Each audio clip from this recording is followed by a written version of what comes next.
1 நாளாகமம் 16வது அதிகாரம்.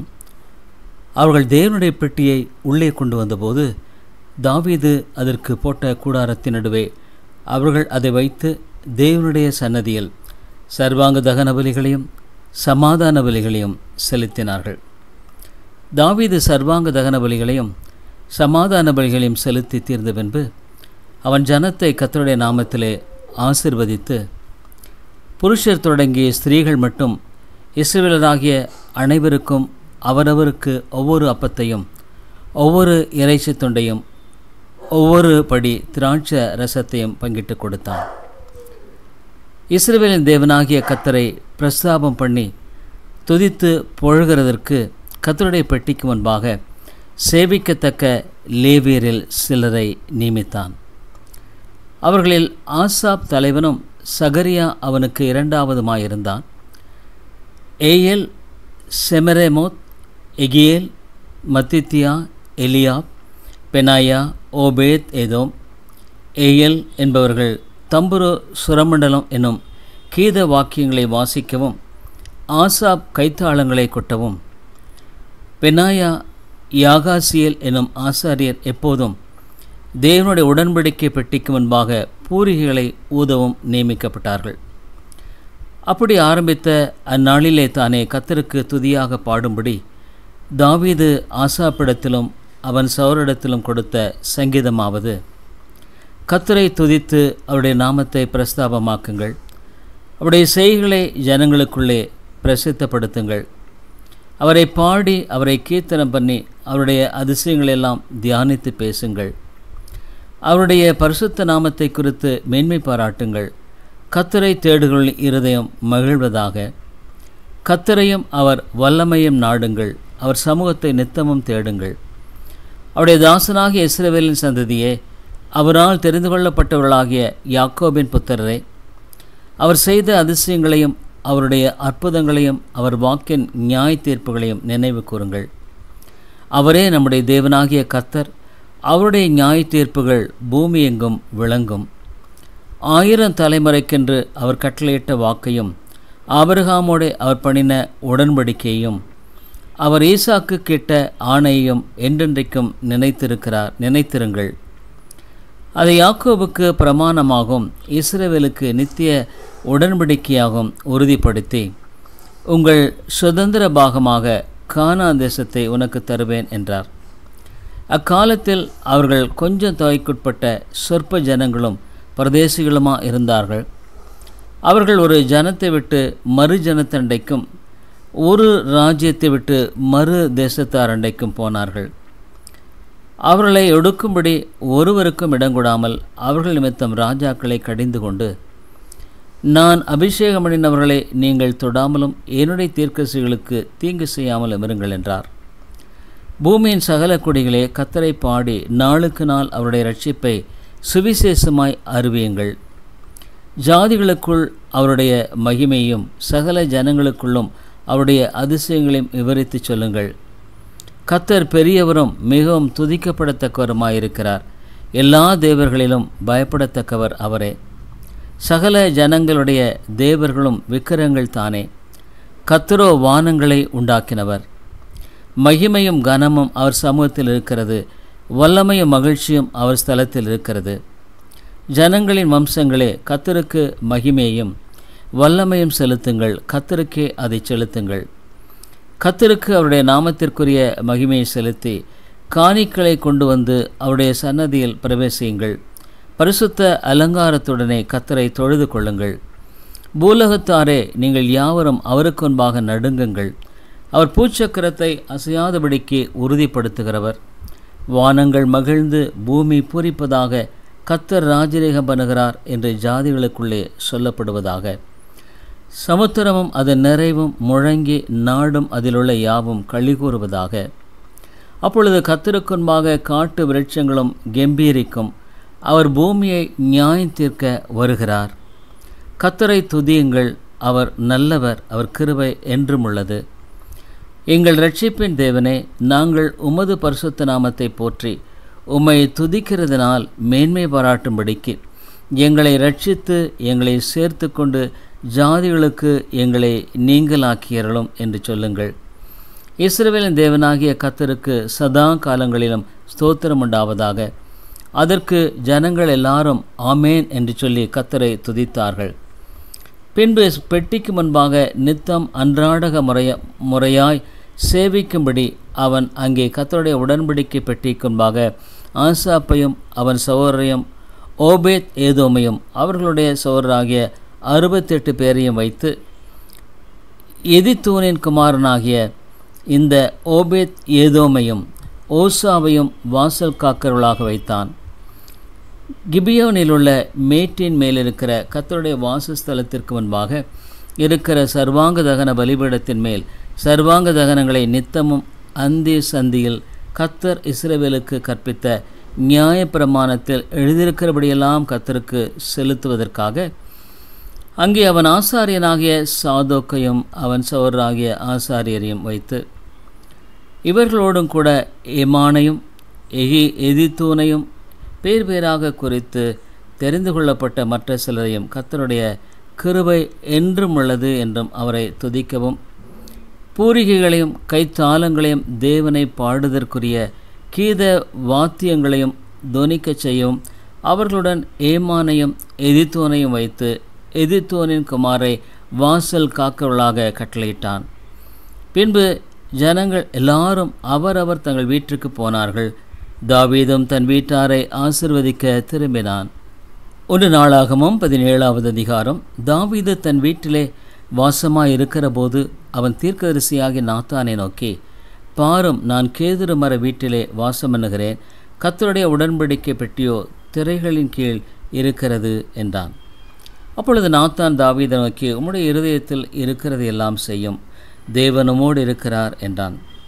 அன்று ராத்திரியிலே தேவனுடைய வார்த்தை நாத்தானுக்கு உண்டாகி அவர், நீ போய் என் தாசனாகிய தாவீதை நோக்கி கர்த்தர் சொல்லுகிறது என்னவென்றால், நான் வாசமாயிருக்க நீ எனக்கு ஆலயத்தை கட்ட வேண்டாம். நான் இஸ்ரவேலை வரப்பண்ணின நாள் முதற்கொண்டு இந்நாள் வரைக்கும் நான் ஒரு ஆலயத்திலே வாசம் பண்ணாமல் ஒரு கூடாரத்திலிருந்து மறு கூடாரத்துக்கும் ஒரு வாசஸ்தலத்திலிருந்து மறு வாசஸ்தலத்துக்கும் போனேன். நான் சகல இஸ்ரவேலோடும் உலாவி வந்த எவ்விடத்திலாகிலும் நான் என் ஜனத்தை மேய்க்க கற்பித்த இஸ்ரவேலின் நியாயாதிபதிகளில் யாதொருவனை நோக்கி, நீங்கள் எனக்கு கேதுரு மரத்தால் செய்யப்பட்ட ஆலயத்தை கட்டாதிருக்கிறது என்ன என்று யாதொரு வார்த்தை சொன்னது உண்டோ? இப்போதும் நீ என் தாசனாகிய தாவீதை நோக்கி, சேனைகளின் கர்த்தர் சொல்லுகிறது என்னவென்றால், நீ என் ஜனமாகிய இஸ்ரவேலின் மேல் அதிபதியாயிருக்கும்படி ஆடுகளின் பின்னே நடந்த உன்னை ஆட்டு மந்தையை விட்டு எடுத்து நீ போன இடமெல்லாம் உன்னோடு இருந்து உன் சத்துருக்களையெல்லாம் உனக்கு முன்பாக நிர்மூலமாக்கி பூமியில் இருக்கிற பெரியோர்களின் நாமத்திற்கு ஒத்த நாமத்தை உனக்கு உண்டாக்கினேன். நான் என் ஜனமாகிய இஸ்ரவேலுக்கு ஒரு இடத்தையும் ஏற்படுத்தி அவர்கள் தங்கள் ஸ்தானத்திலே குடியிருக்கவும் இனி அவர்கள் அலையாமலும் முன்போலும் நான் என் ஜனமாகிய இஸ்ரவேலின் மேல் நியாயாதிபதிகளை கட்டளையிட்ட நாள் முதல் நடந்தது போலும் நியாயக்கேட்டின் மக்களால் இனி சிறுமைப்படாமலும் இருக்கவும் அவர்களை நாட்டினேன். உன் சத்துருக்களை எல்லாம் கீழ்ப்படுத்தினேன். இப்போதும் கர்த்தர் உனக்கு ஒரு வீட்டை கட்டுவார் என்பதை உனக்கு அறிவிக்கிறேன். நீ உன் பிதாக்களிடத்தில் போக உன் நாட்கள் நிறைவேறும்போது நான் உனக்கு பின் உன் புத்திரில் ஒருவனாகிய உன் சந்ததியை எழும்ப பண்ணி அவன் ராஜ்யத்தை நிலைப்படுத்துவேன். அவன் எனக்கு ஒரு ஆலயத்தை கட்டுவான். அவன் சிங்காசனத்தை என்றைக்கும் நிலைக்க பண்ணுவேன். நான் அவனுக்கு பிதாவாயிருப்பேன். அவன் எனக்கு குமாரனாயிருப்பான். உனக்கு முன்னிருந்தவனை விட்டு என் கிருபையை நான் விலக பண்ணினது போல அவனை விட்டு விலக பண்ணாமல் அவனை என் ஆலயத்திலும் என் ராஜ்யத்திலும் என்றென்றைக்கும் நிலைக்க பண்ணுவேன். அவனுடைய ராஜாசானம் என்றென்றைக்கும் நிலை பெற்றிருக்கும் என்று சொல் என்றார். நாத்தான் இந்த எல்லா வார்த்தைகளின்படியும் இதை எல்லா தரிசனத்தின்படியும் தாவீதுக்கு சொன்னான். அப்பொழுது தாவீது ராஜா உட்பிரவேசித்து கர்த்தருடைய சமூகத்திலிருந்து, தேவனாகிய கர்த்தாவே, தேவரீர் என்னை இதுவரைக்கும் கொண்டு வந்ததற்கு நான் எம்மாத்திரம், என் வீடும் எம்மாத்திரம். தேவனே, இது இன்னும் உம்முடைய பார்வைக்கு கொஞ்சம் காரியமாக இருக்கிறது என்று தேவனான கர்த்தராயிருக்கிற நீர் உமது அடியானுடைய வீட்டை குறித்து வெகு தூரமாயிருக்கும் காலத்து செய்தியும் சொல்லி என்னை மகா மேன்மையான சந்ததியின் மனுஷனாக பார்த்தீர். உமது அடியானுக்கு உண்டாகும் கனத்தை பற்றி தாவீது அப்புறம் உம்மோடே சொல்வது என்ன? தேவரீர் உமது அடியானை அறிவீர். கர்த்தாவே, உமது அடியானின் நித்தமும் உமது இருதயத்தின்படியும் இந்த பெரிய காரியங்களையெல்லாம் அறிய பண்ணும்படிக்கு இந்த பெரிய காரியத்தையெல்லாம் செய்தீர். கர்த்தாவே, நாங்கள் எங்கள் காதுகளால் கேட்ட எல்லாவற்றின்படியும் தேவரீருக்கு நிகரானவர் இல்லை, உம்மை தவிர வேறே தேவனும் இல்லை. உமது ஜனமாகிய இஸ்ரவேலுக்கு நிகரான ஜனமும் உண்டோ?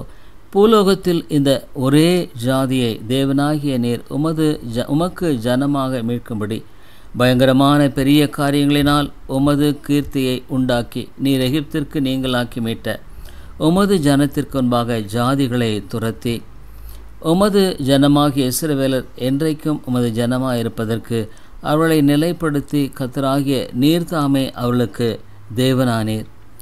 இப்போதும் கர்த்தாவே, தேவரீர் அடியானையும் அவன் வீட்டையும் குறித்து சொன்ன வார்த்தை என்றென்றைக்கும் நிலைவரப்பட்டிருப்பதாக தேவரீர் சொன்னபடி செய்தருளும்.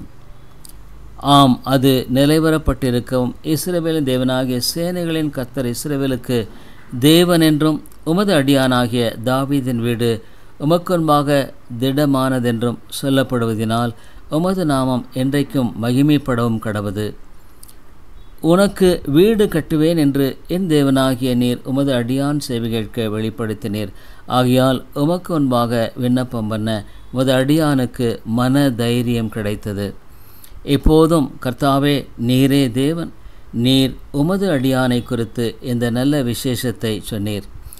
இப்போதும் உமது அடியானின் வீடு என்றைக்கும் உமக்கு முன்பாக இருக்கும்படிக்கு அதை ஆசீர்வதித்தருளினீர். கர்த்தராகிய தேவரீர் அதை ஆசீர்வதித்தபடியினால் அது என்றைக்கும் ஆசீர்வதிக்கப்பட்டிருக்கும் என்றான். 1 நாளாகமம் 18வது அதிகாரம். இதற்கு பின்பு தாவீது பெலிஸ்தரை முறியடித்து அவர்களை கீழ்ப்படுத்தி காத் பட்டணத்தையும் அதன் கிராமங்களையும் பெலிஸ்தரின் கையிலிருந்து பிடித்து கொண்டான். அவன் மோவாபியரையும் முறியடித்ததினால் மோவாபியர் தாவீதை சேவித்து அவனுக்கு காணிக்கைகளை செலுத்தினார்கள். சோபாவின் ராஜாவாகிய ஆதாரேசர் ஐபிராத்து நதி அண்டையில் தன் இராணுவத்தை நிறுத்தப் போகிறபோது தாவீது அவனையும் ஆமாத்தின் கிட்டே முறியடித்தான். அவனுக்கு இருந்த 1000 ரதங்களையும் 7000 குதிரை வீரரையும் 20,000 காலாட்களையும் பிடித்து ரதங்களில் 100 ரதங்களை வைத்துக்கொண்டு மற்றவர்களெல்லாம் துண்டாடி போட்டான். சோபாவின் ராஜாவாகிய ஆதாரேசருக்கு உதவி செய்ய தமஸ்கு பட்டணத்தாராகிய சீரியர் வந்தார்கள். தாவீது சீரியரில் 22,000 பேரை வெட்டி போட்டு தமஸ்குவுக்கு அடுத்த சீரியாவிலே தானியங்களை வைத்தான். சீரியர் தாவீதை சேவித்து அவனுக்கு காணிக்கைகளை செலுத்தினார்கள். தாவீது போன இடத்திலெல்லாம் கர்த்தர் அவனை காப்பாற்றினார். ஆதாரேசரின் சேவகருக்கு இருந்த பொன் பரிசைகளை தாவீது எடுத்து அவைகளை எருசலேமுக்கு கொண்டு வந்தான். ஆதாரேசரின் பட்டணங்களாகிய திப்காத்திலும் கூனிலுமிருந்து தாவீது வெகு திரளான வெண்கலத்தையும் எடுத்து கொண்டு வந்தான். அதனாலே சாலமோன் வெண்கல கடல் தொட்டியையும் தூண்களையும் வெண்கல தட்டுமுட்டுகளையும் உண்டாக்கினான். தாவீது சோபாவின் ராஜாவாகிய ஆதாரேசரின் இராணுவத்தை எல்லாம் முறியடித்த செய்தியை ஆமாத்தின் ராஜாவாகிய தோயு கேட்டபோது அவன் தாவீது ராஜாவின் சுக செய்தியை விசாரிக்கவும் அவன் ஆதாரேசரோடு யுத்தம் பண்ணி அவனை முறியடித்ததற்காக அவனுக்கு வினவுதல் சொல்லவும் தன் குமாரனாகிய ராமையும் பொன்னும் வெள்ளியும் வெண்கலமான சகலவித தட்டுமுட்டுகளையும் அவனிடத்துக்கு அனுப்பினான். ஆதாரேசர் தோயூவின் மேல் யுத்தம் பண்ணுகிறவனா இருந்தான். அந்த தட்டுமுட்டுகளையும் தான் ஏதோமியர், மோவாபியர், அம்மோன் புத்திர, பெலிஸ்தர், அமலேக்கியர் எனும் சகல ஜாதிகளின் கையிலும் வாங்கின வெள்ளியையும் பொன்னையும் கூட தாவீது ராஜா கர்த்தருக்கு பரிசுத்தம் என்று நேர்ந்து கொண்டான். சிறுயாவின் குமாரன் அபிசாயி உப்பு பள்ளத்தாக்கிலே 11,000 ஏதோமியரை முறியடித்தான். ஆகையால் தாவீது ஏதோமிலே தானியம் போட்டான். ஏதோமியர் எல்லாரும் அவனை சேவிக்கொள்ளானார்கள். தாவீது போன இடத்திலெல்லாம் கர்த்தர் அவனை காப்பாற்றினார். தாவீது இஸ்ரவேலையெல்லாம் ஆண்டு தன்னுடைய ஜனத்திற்கெல்லாம் நியாயமும் நீதியும் செய்தான். செரியாவின் குமாரன் யோவாப் இராணுவ தலைவனாயிருந்தான். ஆகிலூதின் குமாரனாகிய யோசபாத் மந்திரியாக இருந்தான். அகிதோபின் குமாரன் சாதோக்கும் அபியத்தாரின் குமாரன் அபிமெலேக்கும் ஆசாரியராயிருந்தார்கள். சபிசா சம்பரதியாயிருந்தான். யோய்தாவின் குமாரன் பென்னாயா கிரேத்தியருக்கும் பிலேத்தியருக்கும் தலைவனாயிருந்தான்.